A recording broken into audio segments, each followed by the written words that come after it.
آئیں دیکھتے ہیں کہ سابق وزیر اعظم عمران خان نے 3.5 سال کی حکومت میں کیا کیا۔ احساس پروگرام کے ذریعے پاکستان کو فلاحی ریاست بنانے کا آغاز کیا۔ لنگر خانے اور کوئی بھوکا نہ سوئے پروگرام، احساس کفالت پروگرام، شیلٹر ہوم اور پناہ گاہیں، احساس راشن پروگرام، کسان کارڈ، صحت کارڈ، احساس اسکالرشپ پروگرام اور تعلیمی وظائف، انصاف آفٹرنون اسکول پروگرام، احساس ہم قدم پروگرام، باہمت بزرگ پروگرام، مزدوروں کے لیے مزدور کارڈ، احساس نشوونما پروگرام، سمندر پار پاکستانیوں کے لیے روشن ڈیجیٹل اکاؤنٹ، پاکستان کا پہلا ڈیجیٹل پیمنٹ سسٹم راست، سیرت یونیورسٹی، ٹورزم کا فروغ، ملین ٹری سونامی، پاکستان میں کرکٹ کی بحالی، کامیاب جوان پروگرام، اوورسیز پاکستانیوں کے لیے روشن اپنا گھر اسکیم، پاکستان سٹیزن پورٹل، 21 نئی یونیورسٹیوں پر کام، رحمت للعالمین اتھارٹی، ٹیکس اصلاحات کا آغاز، کامیاب پاکستان پروگرام کا آغاز، کئی نئے ہسپتالوں کی تعمیر، ہر فورم پر حرمت رسول صلی اللہ علیہ وسلم پر آواز، مسئلہ کشمیر بین الاقوامی فورمز پر اٹھایا، فلسطین کے لیے آواز اٹھائی، کورونا میں بہترین حکمت عملی سے ملک کو تباہی سے بچایا، احساس ایمرجنسی کیش پروگرام، کئی چھوٹے بڑے ڈیمز کی تعمیر کا آغاز، اسکولوں میں صبح درود شریف اور قرآن پاک کی تعلیم کا آغاز، یکساں نظام تعلیم ریکارڈنگ منصوبے کا آغاز، بیرونی ملک قید پاکستانیوں کی وطن واپسی ممکن بنائی، ہر فورم پر اسلام کا مقدمہ لڑا اور اسلاموفوبیا کے خلاف آواز اٹھائی، 2 دفعہ OIC کی میزبانی کی، ہرے پاسپورٹ کو عزت دلوائی، ڈرون حملوں کا تدارک کیا، اوورسیز پاکستانیوں کو ووٹنگ کا حق اور الیکٹرانک ووٹنگ مشینز متعارف کروائیں، پشاور BRT شروع کی، کرتارپور راہداری تعمیر کروا کر سکھوں کو بہترین سہولیات دیں، افغانستان سے امریکی فوج کے انخلا کے لیے مؤثر کردار ادا کیا، افغانستان میں امن کی واپسی کے عمل میں اہم کردار ادا کیا، کفایت شعاری مہم کا آغاز کیا، بھارتی جارحیت کے جواب میں بہترین حکمت عملی سے منہ توڑ جواب دیا،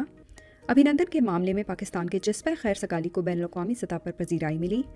سوات، پشاور، DI خان، دیر، موٹر وے اور دیگر پروجیکٹس پر کام کیا، ملک کو معاشی طور پر مستحکم کیا، مؤثر پالیسی میکنگ سے پاکستان کو فیٹف کی گرے لسٹ سے نکالا، سری لنکا کے مسلمانوں کو مرنے کے بعد جلائے جانے کے خلاف آواز اٹھائی، قرآن پاک کے ترجمے کے ساتھ تعلیم کو ڈگری لینے کے لیے لازمی قرار دیا، آرمینیا اور آذربائیجان جنگ میں مسلمانوں کی کھلم کھلا سپورٹ کی،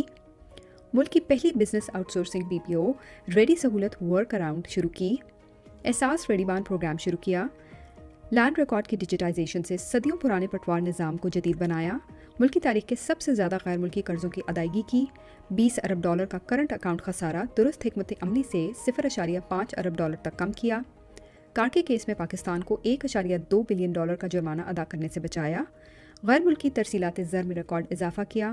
موسمیاتی تبدیلیوں سے نمٹنے کے لیے اہم اقدامات اٹھائے، سرمایہ کاروں کے بڑھتے ہوئے اعتماد اور کاروبار کرنے میں آسانی کی، پاکستان کی اسٹارٹ اپ انڈسٹری کی تیزی سے ترقی کی، وزیر اعظم ہاؤس کو یونیورسٹی میں تبدیل کرنے کے لیے $2 ارب مختص کیے، PM ریلیف فنڈ قائم کیا، آزاد کشمیر کے 12 لاکھ خاندانوں کو صحت سہولت کارڈ مہیا کیا، خواتین کے حقوق کے نفاذ اور تحفظ کے لیے قانون سازی کی، کورونا میں چھوٹے کاروبار کرنے والے افراد کے لیے ریلیف پیکج دیا، کووڈ سے نمٹنے کے لیے ٹائیگر فورس قائم کی، PIA اور دیگر اداروں کو منافع بخش بنایا، پاکستان کے شہریوں کی شکایات کا نوٹس لیا، کووڈ میں مشکل معاشی حالات کے باوجود پیٹرولیم مصنوعات کی قیمتوں کو کم کیا، بالاکوٹ ہائیڈرو پاور پروجیکٹ کا آغاز کیا، ٹیکسٹائل انڈسٹری کی بحالی، پاکستان کو GSP+ سٹیٹس جاری رکھنے کے لیے اقدامات اٹھائے، احساس ایمرجنسی کیش پروگرام، ٹیلی ہیلتھ ہیلپ لائن، مکمل لاک ڈاؤن کی مخالفت، ملک کی تاریخ میں پہلی بار شوگر مافیا کے خلاف کریک ڈاؤن، جنوبی پنجاب کے لیے 33% فنڈز مختص کیے، مزدوروں کے لیے سستے گھر دیے، لارج سکیل مینوفیکچرنگ اور صنعتی ترقی میں مسلسل اضافہ کیا، پاکستان کی اقتصادی ترقی کی شرح 6.17% تک پہنچائی، مختلف ہائیڈرو پاور پروجیکٹ شروع کیے، بہترین صنعتی پیکج کا اعلان کیا، زرعی شعبے میں تاریخی تبدیلیاں کی، نیا پاکستان ہاؤسنگ پروگرام شروع کیا، تعمیراتی صنعت کے لیے تاریخی کنسٹرکشن پیکج دیا، ملکی برآمدات میں مسلسل اضافہ کیا، تیامر بھاشا ڈیم کی تعمیر کا آغاز کیا،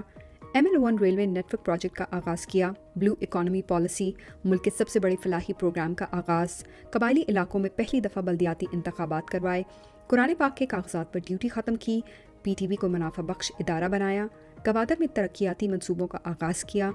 ریچارج پاکستان انیشیٹو شروع کیا، نیشنل ہائی وے اتھارٹی کو منافع بخش بنایا، green stimulus protected areas initiative شروع کیا، پوری دنیا میں پاکستان کی بھرپور طریقے سے نمائندگی کی، اور سب سے بڑھ کر قوم کو نظریہ پاکستان کا مطلب سمجھایا اور اپنی حقیقی آزادی کے لیے جدوجہد کرنے کا شعور دیا۔ یہ سب اور بہت کچھ صرف 3 سال میں عمران خان نے پاکستان کے لیے کیا۔